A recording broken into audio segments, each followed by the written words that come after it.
Hey guys, welcome back to the channel.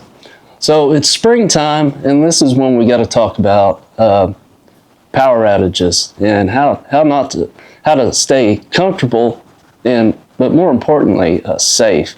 Now, in this part of the country, we get a lot of storms in the spring, and we have power outage every year.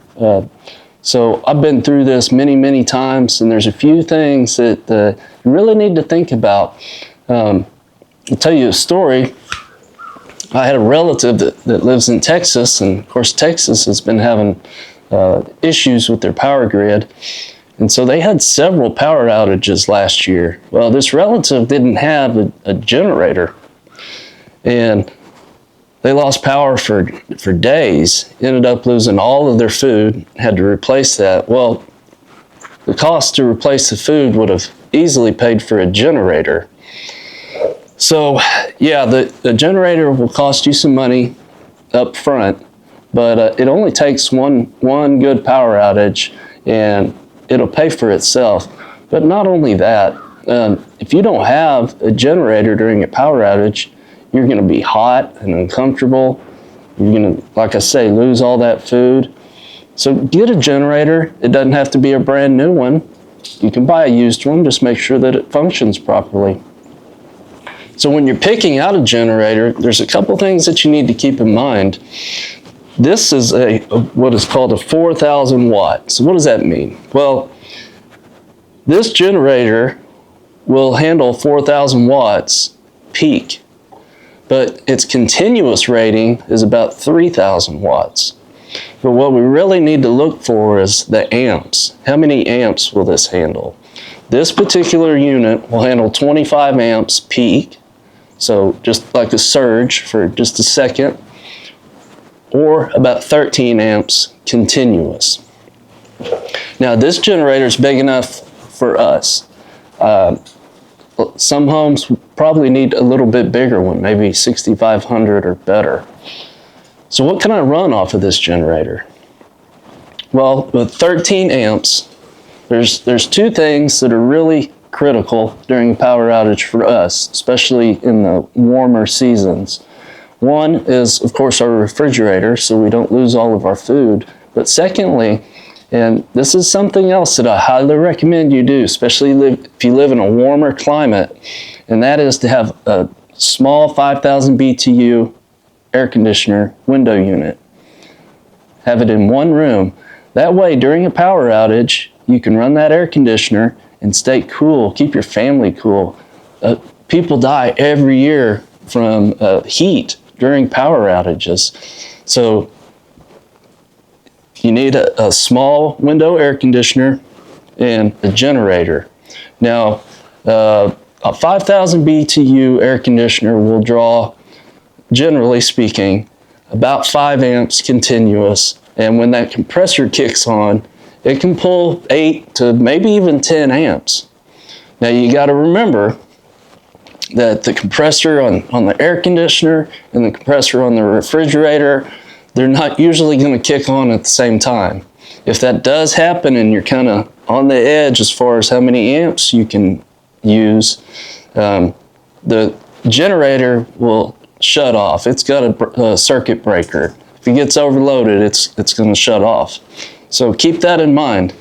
But what we use is, this is, like I said, about 13 amps.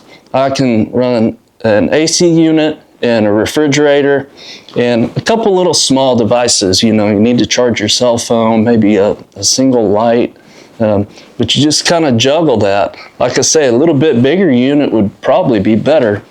We can get away with this because we also have, grab it. We also have a little inverter, and these are nice because you just hook them up to your vehicle and run your vehicle, and this handles about 1,000 watts, so it's not going to run an air conditioner, but it will run some stuff. I've plugged my refrigerator into this because there's times, these are nice for when you're pretty sure it's going to be a short power outage and You just want to plug in a TV or a computer or something like that. But this is an option. Now, like I say, that's not going to run your whole house. There's also, this one came with our Traeger, our portable Traeger grill, and it's rated for 400 continuous, 800 peak. And things like this are not too expensive, but they're sure handy to have around. So yeah, get a generator, get a window unit, and be prepared for those hot days when the power goes out. You know, that way you're not having to get a motel room, you're not replacing food. It's just, you spend a little bit of money up front, and man, it sure pays off. So now you finally decided, okay, I need to get a generator. What do you need to do to take care of it? Because this is something you may not use for 2 years, but you still need to maintain it every year, at least every year. Now, ours, I get it out about every quarter, and I won't go through and do full maintenance on it. I do that about once a year, but I do get it out and I load test it. So what does that mean? Well, when you're testing your generator, you don't want to just fire it up and let it idle because it's not working. You need to put a load on it. What I use is a little milk house heater that draws about 1,500 watts. So it's about a 50% load test on this generator. So that tells us if there's something wrong with the alternator, it's not functioning properly, the windings are going bad or something like that. We'll know because we've tested it with an actual load. Another thing you could use would be like power tools. Plug those in and let them run for a while. It's really important to put a load on your generator periodically throughout the year. I think quarterly is a good idea. Now, yearly maintenance, yeah, drop your fuel bowl, check your filter or filters, check the oil, make sure it's got plenty of oil, and put good clean gas in it. So that leads us to fuel. If you're gonna have a generator, you gotta keep some fuel on hand. Keep the generator tank full, and then keep a can of fuel. I like these Wavian cans. They're good size, and they'll last forever. So buy once, cry once. But yeah, have some fuel on hand. The other thing is that you're gonna be bringing a lot of power into the house. Now you can run separate cords for everything, but that's a lot of power cords. What I like is a big heavy cord like this, and I can run this into the house and then have you know, a multiple outlet plug.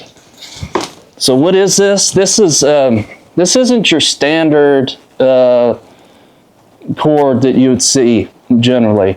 Normally what you see is what they call like a 16-3. So that means that it's a 16 gauge 3-wire. Now, if you're going to be running an air conditioner and a refrigerator and all this stuff through one cord coming into the house, you need something bigger than a 16. This is a 12-3. The reason that you want a heavier gauge is the more amps that are going through that wire, if it's too small, that wire will get hot and it could melt and it could start an electrical fire. The other thing you need to remember is that the longer the cord is, the bigger it needs to be, because again, it will get hot. If there's too many amps going through there and the cord's not big enough, it can get hot, melt, and start a fire. So really important to have the right power cords.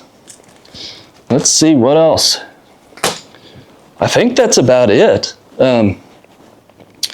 Just be prepared, have a plan. And I think, you know, for power outages, this generator has paid for itself time and time again.